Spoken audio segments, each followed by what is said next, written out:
A Ukrainian victory is the only way to end the Russian-Ukrainian war. This guarantees security not only for Ukraine itself, but for the entire region. Ukraine's victory is a victory for democracy, experts say.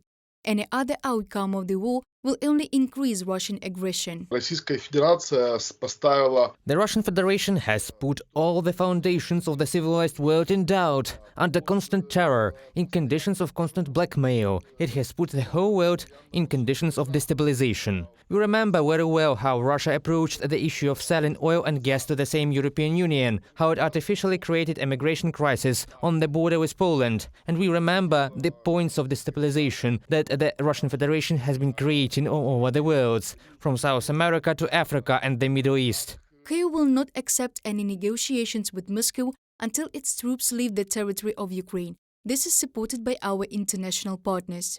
We must be clear that any unilateral call for a ceasefire by Russia is completely meaningless in the current context. I think it would be a false call. It would be used by Russia to regroup, to reinforce their troops. And until they have withdrawn from conquered territory, there can and should be no real negotiation. By threatening Ukraine with nuclear weapons, Russia has endangered the global security as a whole. The Pentagon believes that the Kremlin's actions can push other authoritarian regimes to develop nuclear weapons. After all, they will see that the presence of such a weapon provides the state with certain immunity during a war with a non-nuclear neighbor. Only the disarmament of Russia will bring security to the entire European region, experts say.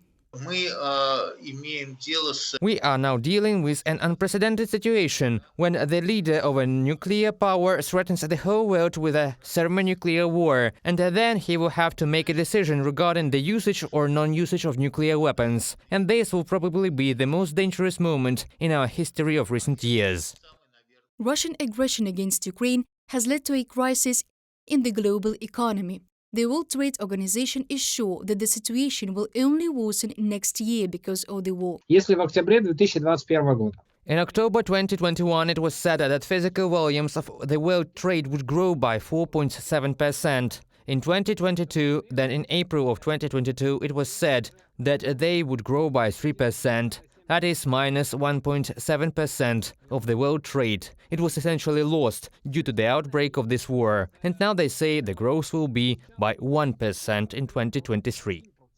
The lack of Ukrainian food on the world market led not only to rising prices, but also threatened the countries of Africa, Asia and the Middle East with starvation. The UN has said that Russia's full-scale invasion of Ukraine, the occupation of Ukrainian territories and the destruction of crops could cause 222 million people on the planet to face severe food shortages next year.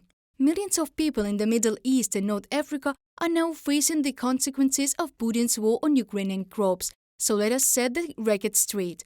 Putin created the food crisis. Ursula von der Leyen, President of the European Commission, during a speech to the EU diplomatic corps in Brussels.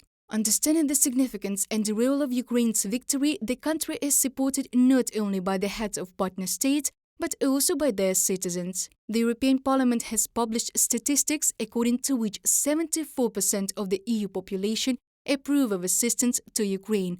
We are talking about sanctions against the Russian government and financial, military and humanitarian support for Ukraine. Well, it's also our war. So it's not, Ukrainians are physically, we know where Ukraine is, but they're actually fighting a war for us.